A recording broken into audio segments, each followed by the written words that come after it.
নমস্কার, বেকারের মুখপাত্র থেকে অরূপ দত্ত বলছি। যারা চ্যানেলটি নতুন দেখছেন তাদের উদ্দেশ্যে বলছি চ্যানেলটি সাবস্ক্রাইব করুন, এবং যারা বারবার দেখছেন অথচ সাবস্ক্রাইব করছেন না তাদের কাছে করজোড়ো রিকোয়েস্ট যে আপনারা আমাকে উৎসাহিত করুন, সাবস্ক্রাইব করে আমার পাশে থাকার চেষ্টা করুন। আজকে যে বিষয়টা নিয়ে বক্তব্য রাখবো বা আপডেট দেওয়ার চেষ্টা করব আপনাদের কাছে, সেটা হলো 26,000 চাকরি বাতিল মামলা। শেষ পর্যন্ত শোনার চেষ্টা করবেন। সকলে উদ্বিগ্নে রয়েছে। 26,000 ইন সার্ভিস টিচার এবং যারা পিটিশনার, নট কল ভেরিফিকেশন, সকলে, এবং বিভিন্ন স্কুলের হেড টিচার এবং সমাজের সর্বোচ্চ স্তরের মানুষজন তাকিয়ে রয়েছে এই 26,000 চাকরি বাতিল মামলা আদতে কোথায় গিয়ে শেষ হয়। তো আগামী মঙ্গলবার এই মামলার শুনানি রয়েছে। ফাইনাল জাজমেন্ট হওয়ার কথা আছে, কিন্তু আশা রাখছি ফাইনাল জাজমেন্ট এত বড় বৃহত্তর মামলা হবে কি না সন্দেহ রয়েছে যথেষ্ট। আরও কিছু হয়তো হেয়ারিং চলতে থাকবে, এটা আশা করাই যায়। তো এই বৃহত্তর মামলাকে মাননীয় বিচারপতি, সুপ্রিম কোর্টের প্রধান বিচারপতি চন্দ্রচূড় মহাশয়, উনি 5টা নোডাল কাউন্সিলে ভাগ করেন। প্রথম হচ্ছে রাজ্য সরকার, দ্বিতীয় হলো কমিশন,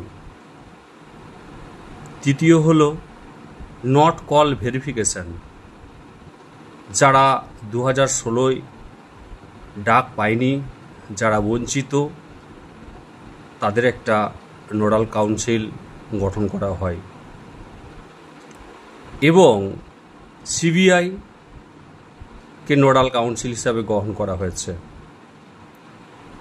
ঠিক এইভাবেই 4টে কাউন্সিলে ভাগ করে দেওয়া হয়েছে, 4 থেকে 5টা কাউন্সিলে ভাগ করে দেওয়া হয়েছে। প্রত্যেকে তাদের নিজস্ব বক্তব্য এক পাতার মধ্য দিয়ে তারা জানাবে। তো প্রথম যখন হেয়ারিং হয়েছে সুপ্রিম কোর্টে, তখনই কিন্তু কমিশন জানিয়েছিল তারা সেগ্রিগেশন করতে পারবে, অর্থাৎ যোগ্য অযোগ্য নির্বাচন তারা করবে। তাই কিছুটা সময় মাননীয় প্রধান বিচারপতি দিয়েছিলেন। ঠিক শুনানির 2 দিন আগে শোনা যাচ্ছে কমিশনের পক্ষ থেকে বা মধ্যশিক্ষা পর্ষদের পক্ষ থেকে পরিষ্কার জানিয়ে দেওয়া হয়েছে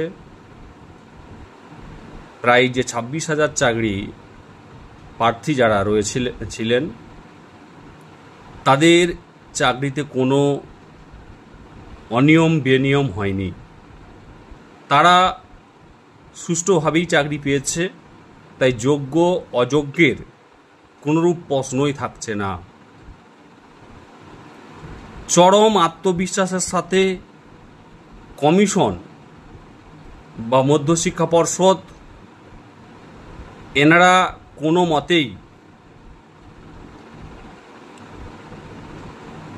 পিছুপা হচ্ছেন না।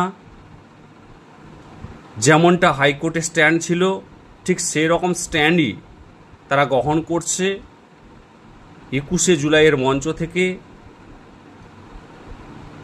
মাননীয় মুখ্যমন্ত্রী ঘোষণা করেছিলেন কারও চাকরি যাবে না। দিদি যে কথা বলেছিলেন সেই কথা অনুসারেই মধ্যশিক্ষা পর্ষদ বা কমিশন স্ট্যান্ড পয়েন্ট নিয়েছে যে কারও তারা চাকরি বাতিল হতে দেবে না। কোনো অযোগ্য শিক্ষক নিয়োগ করা হয়নি। এরপর যেটা সমস্যা, সেটা প্রধান বিচারপতি মাননীয় চন্দ্রচূড় মহাশয় তিনি যেটা বলেছিলেন যে এটা সম্পূর্ণ গোষ্ঠীগত ফল্ট, অর্থাৎ সমষ্টিগত একটা ভুল করা হয়েছে। তিনি নিজে এটা পর্যবেক্ষণ করে জানিয়েছিলেন।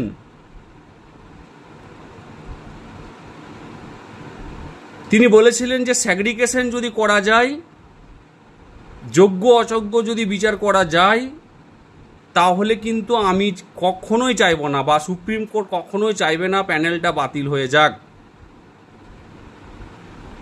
কিন্তু সবচেয়ে বড় প্রশ্ন হলো স্যাগ্রিগেশন যেটা, সেটাই যদি কমিশন, পর্ষদ সম্মিলিতভাবে যদি কেউ না চায়, যদি বলে নিয়ম মতো হয়েছে নিয়োগ, তাহলে তো একটা বৃহত্তর সমস্যা থাকবেই। কারণ হাইকোর্টের যে বিচারপতি মহোদয়, অর্থাৎ মাননীয় বিচারপতি দেবাংশু মহাশয়ের যে বেঞ্চ যে সিদ্ধান্ত গ্রহণ করেছিলেন, সেই সিদ্ধান্ত যে কোনো মতেই ভুল ছিল না, সেটা সুপ্রিম কোর্টে বারে বারে প্রধান বিচারপতির মুখ দিয়ে শোনা যাচ্ছিল। এখন শুনানির দুদিন আগে চরম উৎকণ্ঠায় পড়ে গেলেন 26,000 ইন সার্ভিস টিচার এবং নট কল ভেরিফিকেশন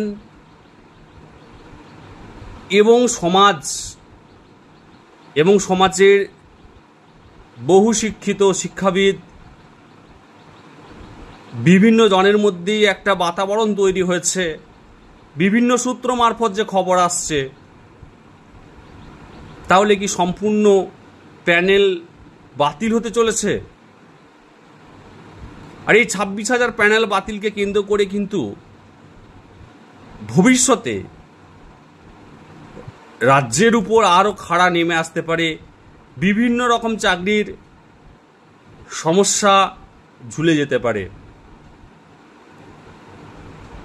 দেখা যাক কি হয়,